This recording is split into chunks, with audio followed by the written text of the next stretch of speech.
So this morning, we're continuing in our study of the book of Philippians. If I did that, we'd have 4 more weeks left. We have 2 more weeks left in the book of Philippians. Last week, we looked at the issue of anxiety, and God spoke to us, I believe, about anxiety and about how we can fight anxiety. This week, the Lord's going to be talking about contentment. Those two are very closely linked, the idea or the concept of anxiety and the issue of experiencing and feeling content in our lives. I'd like to read you a poem, and I wonder if you identify with this poem. This poem was written by a 14-year-old, wise beyond their years. It's entitled Present Tense. It was spring, but it was summer I wanted, the warm days and the great outdoors. It was summer, but it was fall I wanted, the colorful leaves and the cool, dry air. It was fall, but it was winter I wanted, the beautiful snow and the joy of the holiday season. It was now winter, but it was spring I wanted, the warmth and the blossoming of nature. I was a child, but it was adulthood I wanted, the freedom and the respect. I was 20, but it was 30 I wanted, to be mature and sophisticated. I was middle-aged, but it was 30 I wanted, the youth and the free spirit.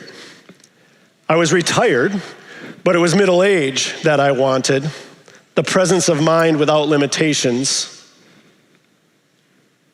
My life was over, but I never got what I wanted. I think most of us can identify with this poem. It hits home. Our society is rife with discontentment, and it often permeates our lives as well. We find ourselves often looking for that next thing, thinking that that next thing is going to bring us contentment. And advertising doesn't help, does it? Advertising is built on the premise. Advertising tries to arouse in you a level of discontent. Think about it. When you watch an ad on TV or you pull up your phone and you see a pop-up advertisement, think about the phone. Maybe you have an iPhone 10, but you think to yourself, if I only had an iPhone 12 or an iPhone 12 Pro or Plus or whatever it's being called now, if I only had that next thing. Or maybe it's the Ford F-150. You know, you have a great truck. Your truck is really nice. It looks pretty good, but that Ford F-150, it now has an electrical outlet near the rear gate. I certainly need that. And if I had that, I'd be so much more content. Or maybe you find yourself aging, and as you look in the mirror, you see that line, that additional line in your face. For me, it's right between my eyes, right here. And you think to yourself, if I just had the Olay Pro X skin cream, or maybe even Botox, then I would be content. Then I'd be happy. There's an author that has this concept that he calls happiness highs. I love that phrase, happiness highs. It's when we jump from one acquisition, activity, or relationship to another acquisition, activity, or relationship, thinking that that next activity, acquisition, or relationship is going to make us happy and content. It's living with the philosophy of life. The person with the most toys wins. She who has the most fun activities lined up is going to be content. Or he who has the most relationships is going to be content. And we find ourselves always striving for that next thing that is going to make us content. And we end up realizing that that next thing doesn't make us content. Do you look for happiness highs? What is it that is going to make you feel content? Is it spring, summer, winter, fall? What is it that's going to make you content? Is it more money? Is it a new car? Is it a new house? Is it a better relationship? Is it more relationships? Is it a spouse? Is it the trip to Europe? Is it an advanced degree? What is it? Is it better skin? Is that what's going to make you content? You see, we all wrestle with discontent. What is it that's going to make us feel contented? We're all looking for the secret of contentment in any and every circumstance. This morning, the Apostle Paul shares with us the secret of contentment. Take your Bibles, if you would, and open them up to Philippians chapter 4. Philippians chapter 4. It's found, if you don't remember, it is found on page 953 in the Bible that the church provides. Philippians chapter 4. Remember, as we go through these verses this morning, remember that the Apostle Paul wrote these verses. He wrote this letter to the Philippians while he was in jail. And this morning, he is sharing his contentment with us while he is in jail. While he is in jail, awaiting possible execution, he shares with us the secret for contentment. Follow along, beginning in verse 10. We're going to read through verse 13 this morning. Verse 10, I rejoice greatly in the Lord that at last you renewed your concern for me. Indeed, you were concerned, but you had no opportunity to show it. I am not saying this because I am in need, for I have learned to be content whatever the circumstances. I know what it is to be in need, and I know what it is to have plenty. I have learned the secret of being content in any and every situation, whether well-fed or hungry, whether living in plenty or in want. I can do all this through him who gives me strength. In these verses, Paul shares that he has learned the secret of being content in any and every situation. Now, just like this piques our interest, it would have caught the attention of the original reader as well. The word content here comes from a Greek word that means self-sufficient or independent. Contentment was a virtue within the Greek society of Paul's day, like it is a virtue within our society today. There was a group during the times of Paul that were called the Stoics, and the Stoics elevated this word contentment. In fact, their main goal of life, the Stoics' main goal of life, was to be content, which they believed came from being totally self-sufficient. The Stoic believed that contentment was reached when you had come to a point of total indifference, where nothing bothered you. Then and only then would you be content. Contentment was to them self-sufficiency. In other words, you sort of thought yourself into an I don't care kind of attitude. One of their philosophers, Epictetus, writes this. Look what he says. Begin with a cup or a household utensil. If it breaks, say, I don't care. Go on to a horse or a pet dog. If anything happens to it, say, I don't care. Go on to yourself, and if you're hurt or if you're injured in any way, I don't care. And if you go on long enough, and if you try hard enough, you'll come to a state when your nearest and dearest suffer and die, and you say, I don't care. This is what the Stoics meant by contentment. It's self-sufficiency to the extreme. That was the Stoics' idea of contentment. It was not Paul's meaning for contentment. You see, the Stoics believed that contentment was found in self-sufficiency and in indifference. Paul believed that contentment was not about self-sufficiency, it was about Christ's sufficiency. Not self-sufficiency, but Christ's sufficiency. It was not the goal in Paul's mind to come to a point of saying, I don't care, The goal of contentment was coming to the point of saying, Jesus is enough. Amen. Amen. You see, contentment is a state of satisfaction, of rest, of peace, no matter what the circumstances you're facing, whether you have a lot or whether you have little, you recognize that Jesus is enough.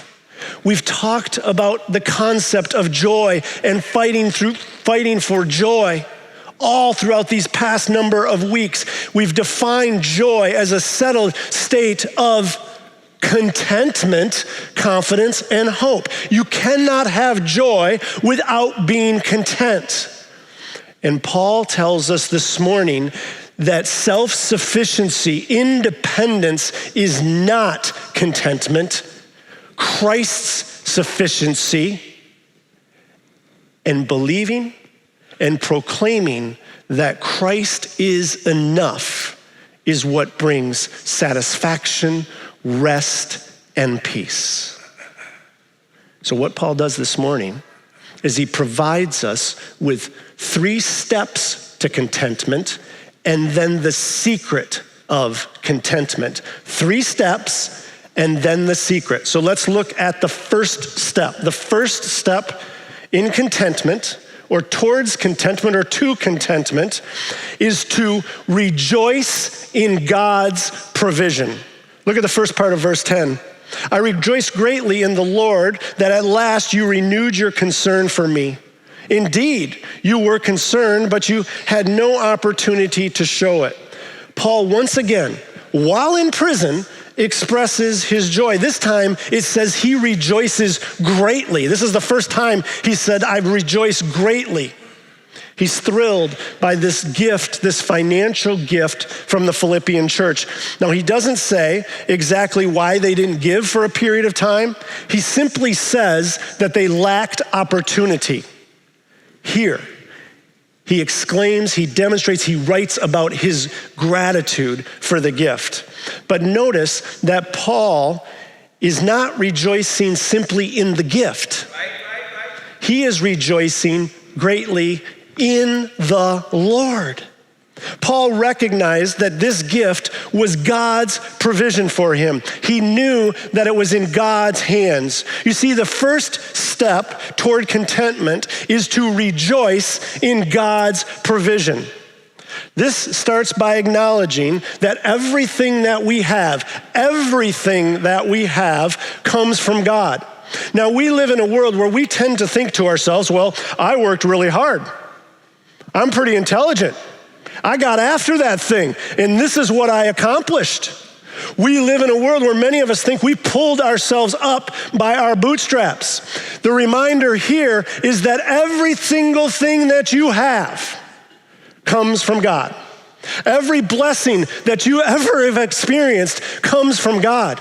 Now, if somebody provides you with a gift, if somebody comes to you and meets your need, surely you should be thankful. You should be grateful to them for their generosity, for their gift. But this is telling us that you need to recognize that ultimately that gift is from God. Everything you have, everything that you've received, all of the blessings in your life are the provision of God.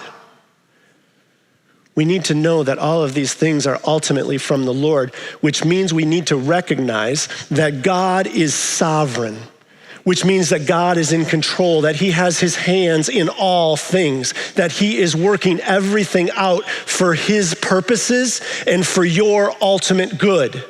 Did you hear me? God is providing for you. He is meeting your needs. We should rejoice greatly in the provision, recognizing that God is sovereign. He's in control. He is working out everything for his purposes and for your ultimate good.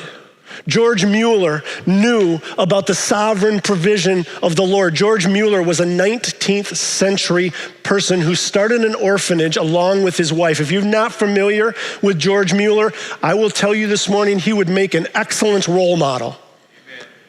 Mueller starts this orphanage, and he started it with the principle. Now recognize, Mueller had no resources of his own. He had no resources to operate the orphanage. And he recognized that the Lord would need to provide, and he was grateful for the Lord's sovereign provision. Listen to this. George Mueller never let anyone know about the financial needs of the orphanage. He never shared the needs of the orphanage with anybody. All George Mueller ever did was pray to the Lord and ask the Lord to provide. And the Lord always provided for the needs of the children. They never went without food. They never went without shelter. They never went without care. But Mueller never shared those needs with anyone but the Lord himself. Now, that doesn't mean they didn't come down to the wire. There was a year in 1842, there was a day in 1842 when they only had food remaining for that day. The coal was going to run out in 2 or 3 days. Mueller recognized their great need, so he goes to the Lord and he prays and he writes in his journal, God, if you do not show up, Lord, if you do not provide, your name will be dishonored. Please provide. The next morning, Mueller walks to the orphanage looking forward to seeing how God will provide that day. It was 9 o'clock in the morning when Mueller arrives at the orphanage, and the Lord had already provided. You see, there was a businessman that was walking by that morning, a wealthy businessman who was walking by that morning, and as he walked by, he looks at the orphanage and he thinks to himself, I wonder if any of those kids are in need today. And he says to himself, well, you know what, I'm gonna keep walking and I'll come back tonight. And I'll provide tonight. And the businessman testifies that he could not walk another step, that he was frozen in his feet in the ground at that point, and it says he was confined to turn and go back and provide for the need. And he provided the need for the next 2 days. You see, George Mueller understood the sovereign provision of the Lord, and he recognized that the Lord himself was moving for his purposes and for his ultimate good. You see, you and I, we need to recognize, we need to rejoice in God's provision. Whatever God has given you, he has provided you. He has met all of your needs. Not necessarily all of your wants, but he has met all of your needs. My friends, Jesus sees you, he knows you, and he loves you. And as a result, he provides for all of your needs. The first step to contentment is rejoice in the provision of the Lord. Second step for contentment, understand that contentment is unconnected to circumstances. Ooh, boy, you hear that one? Understand that contentment is unconnected to circumstances. Now, I can go with that rejoice in the provision of the Lord. I think that one's pretty easy, relatively speaking. This one is a lot more difficult because most of us think to ourselves, if I just had more money, I'd be content. If I had more friends, I'd be content. If I had a spouse, I'd be content. If I had that opportunity to take that trip to Europe, I'd be content. That's not what Paul says to us here. Look at verses 11 and 12. I am not saying this because I am in need, for I have learned to be content whatever the circumstances. I know what it is to be in need, and I know what it is to have plenty. I have learned the secret of being content in any and every situation, whether well-fed or hungry, whether living in plenty or in want. Here in these verses, Paul stresses that his contentment did not increase or decrease based upon material things. More stuff is not going to bring you more satisfaction. More fun activities are not going to bring you satisfaction. Not even more relationships, but neither will less stuff. Because contentment is not connected to the stuff. Paul tells us here, he had lived on both ends of the spectrum. He had experienced times of great need. He had experienced times where things were plentiful. He did not seek contentment. He did not seek satisfaction in material things when he didn't have them, and he didn't find his satisfaction in material things when he did have them. You see, there's a danger we make, and we think to ourselves that we will be content if we have wealth, and we will be discontent if we do not have wealth. But we need to recognize that there is a danger in wealth and in poverty. There is a danger in wealth when we come to think to ourselves that we will be content with wealth, and what that ends up being is just a form of greed. If I have more, then I will be content. Look what Solomon writes about wealth. Whoever loves money will never have enough. Whoever loves wealth is never satisfied with their income. This too is meaningless. Then look what Paul writes to Timothy and those who are rich. This is directed to those who are rich. Command those who are rich in this present world not to be arrogant, nor to put their hope in wealth, which is so uncertain, but to put their hope in God, who richly provides us with everything for our enjoyment. Command them to do good, to be rich in good deeds, and to be generous and willing to share. In this way, they will lay up treasure for themselves as a firm foundation for the coming age, so that they may take hold of the life that is truly life. See, Paul calls attention here to the benefits of wealth, doing good and being generous, but also clearly points out the dangers and the temptations. The dangers and the temptations, arrogance and misplaced trust that results in an empty life. Wealth does not equal contentment. Have you ever met a rich person who is discontented? Yes. Wealth does not equal contentment. It is because contentment is unconnected to circumstances. But keep in mind that greed is not limited to people that have wealth. People who have less can also suffer from greed. People who do not have wealth can often be greedy. The desire for money can cause people who have less to lie, to cheat, to steal, to manipulate, to not work for their keep. You see, it works both ways. Contentment cannot be found with wealth, and contentment cannot be found for those who have less, because contentment is a matter of the heart. Have you ever met a person who is poor who is contented? Yes. That is because contentment is unconnected to our circumstances. Because contentment is a matter of the heart. Which leads us to the third step. The third step to contentment. Number one, rejoice in God's provision. Number two, understand that contentment is unconnected to circumstances. And the third step, contentment is learned. Look how clearly Paul states this concept. Look at verse 11. He declares, I have learned to be content. In verse 12, he kind of repeats it. He says, I have learned the secret of being content. Now, I hope this is encouraging. I hope it's encouraging that Paul is telling this, that contentment is not something that comes naturally. It doesn't come naturally for me. I don't know if it comes naturally for you. I highly doubt it.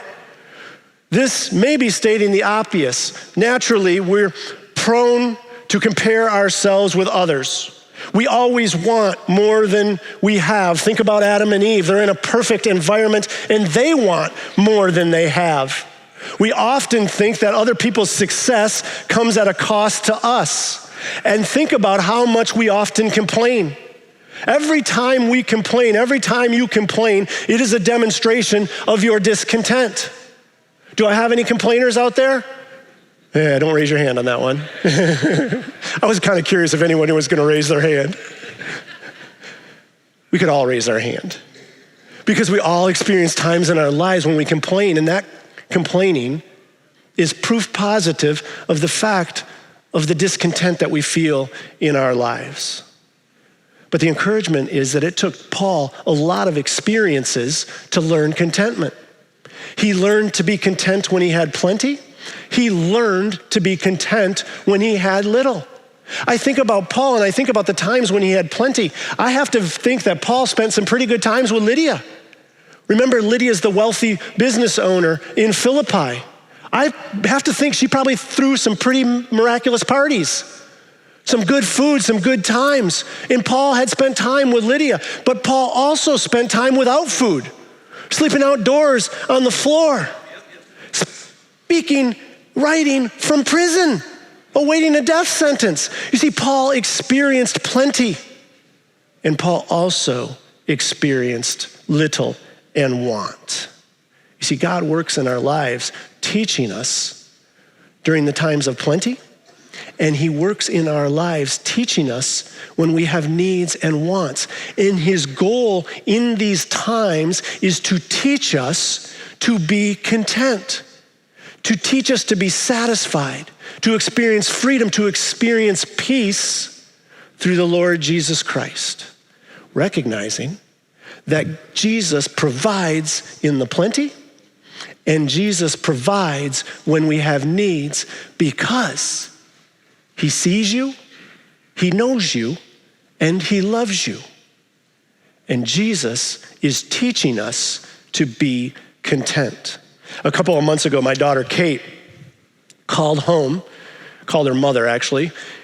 It was a Sunday night. She calls home to kind of talk with her mom about the weekend, and she calls and she's discontent. She was unhappy. And I asked her if it was okay if I shared this, so she gave me her permission to share this. She calls home and she's unhappy. She's feeling discontent. You see, she had experienced an incredible weekend. She experienced a weekend that was full of fun, one fun thing after another, hanging out with friend after friend, and it was just a fun, full weekend. But now it was Sunday night. And in our family, often we call Sunday nights the time when we experience the Sunday night blues. Some of you may refer to them as the Sunday scaries. But Kate was feeling discontented. So Jen says to her, she says, you know, Kate, it's great you had a wonderful weekend, but it sounds like you're finding your fulfillment in all of these fun activities. And now you're experiencing the low after the high of the fun, and life is full of these highs and these lows. And Kate, you need to come to a point where you recognize that contentment can only be found in Jesus Christ and through him. Now, Kate could have reacted poorly to that, but she didn't. She received it well, and she said, you know what, Mom, you're probably right. I need to spend more time seeking contentment through Jesus. And you see, it was in that experience a time of plenty, a time of a lot of fun, and then traveling down to a time where it wasn't so much fun. And in that change from plenty to want, she's starting to learn contentment. She learned, and we learned as well. For all of us, that's what happens in our lives. We learn to be contented. 3 steps to contentment. Rejoice in the provision of the Lord. Recognize that contentment is unconnected to our circumstances. Take solace in the fact that contentment is learned. And Paul now shares with us the secret of contentment. The secret to being able to take all the steps of contentment. You may think, well, maybe those steps are easy. I don't think all those steps are so easy. I think they're difficult. So what Paul does here is he shares with us the secret to be able to take all of those steps. You see, ultimately, we find our contentment in and through our relationship with Jesus. Because you know Jesus and Jesus knows you, because you have Jesus, you can be content because of his power that works in you and works through you. Not your power, his power. And I have to say here, for those of you who are listening who have not yet decided to follow or believe in Jesus, in your life, you may experience times of happiness, some times of contentment, but you will never be fully content until you come to a point of believing in Jesus and receiving him as your Lord and Savior and experiencing his power. Now look at verse 13. I can do all this through him who gives me strength. I can do all this through him who gives me strength. This is one of the most popular verses in the Bible. You see it on t-shirts, you see it on posters, you see it on cups. It may be your personal life verse. It's continuously in the top 10 verses in all of the Bible, and it should be. It's a great verse. The problem is we often misinterpret it and misapply this verse. Some of your translations say, I can do all things through Christ who strengthens me. And that leads us to believe that if I pray to the Lord Jesus Christ to strengthen me, he's going to strengthen me and he's going to give me an A on a test that I didn't study for. If I want a bigger house, he's going to strengthen me so I can go out and I can buy a bigger house. He's going to strengthen me so I can win the football game. And we misapply and misinterpret this verse. And my friends, I could pray this verse all day long and I am never going to be able to dunk a basketball. And I'm never going to be able to play pro hockey. It would be a misinterpretation and a misapplication of this verse. So this verse must be governed by its context. That's why the NIV interprets it the way that it does. I can do all this through him who gives me strength. Did you see that? Underline that. All this. Through Jesus Christ's strength and power, I can rejoice. Through Jesus Christ's strength and power, I can come to understand, I can recognize that my contentment is not connected to the circumstances in my life. Through Jesus Christ's strength and power, I will learn to be content in all situations. You see, what Paul is saying here is that when you are living in the will of Jesus Christ, his strength and his power will reside in you and through you to accomplish the will of Jesus Christ. Now, if the will of Jesus Christ is that you play in the NFL, or the NHL, then so be it. He will strengthen you to do that, but that is not his will for everybody. If his will is that you have a new house, he will strengthen you to have the new house. But the key here is in the context, you have to be in the will of Jesus Christ. And you have to be seeking him and seeking to obey what he has for you. Remember, at all times, God is working for his purposes to bring glory to himself. And at the same time, he is working for your ultimate good. Those things work themselves together. And he strengthens you to be part of it when you are working in alignment with his will. Understand? It's not just all things. It's all of this. And this refers to the things that are in Christ's will. So whenever you feel like you have a lack, when you have a lack of finances, when you have a lack of relationships or a lack of popularity or a lack of beauty, live in the will of Jesus Christ and he will be all you need. He is going to be sufficient for you in every situation. When you find yourself in those difficult situations, when you find yourself in a health struggle, when someone you love has passed away, when you find yourself in financial difficulty, recognize that Jesus Christ is working for his purposes, for his glory, and for your ultimate good. And he has said to you that he is sufficient, that Jesus Christ has told you, he's told us, he's telling us this morning that he is enough.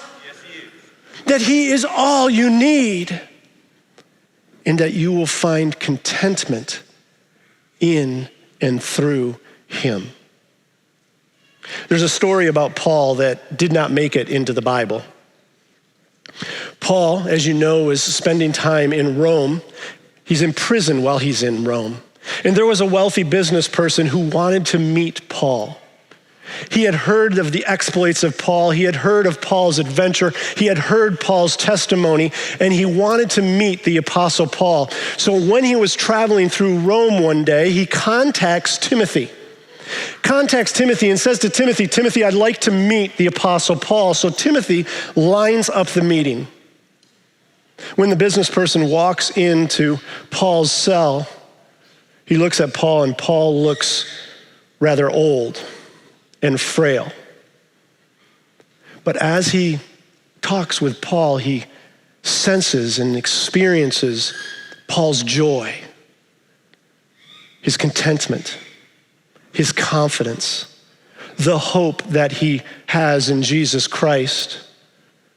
He senses the serenity of Paul's spirit, the magnetism of his personality, the power of his purpose. Well, eventually he leaves his time with Paul and he walks out and he says to Timothy, Timothy, what's the secret? What's Paul's secret? Timothy responds and he says, Paul's in love. And the man looks at him puzzled and says, in love? And he says, yes.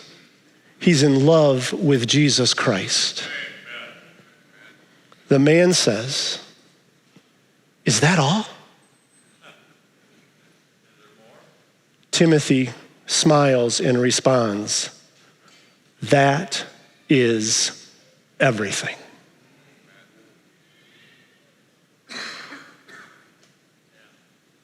My friends, that is everything. Thank you so much for joining us for this podcast from Calvary Church. We hope this message has brought the light and hope of God's presence into your life, refreshing your soul for the journey the Lord has you on. If you have a spiritual need or would like to connect further with the work God is doing through Calvary Church, seek us out online at calvarygr.org. On our website, you can also find an archive of previous messages from this series. Thanks for listening.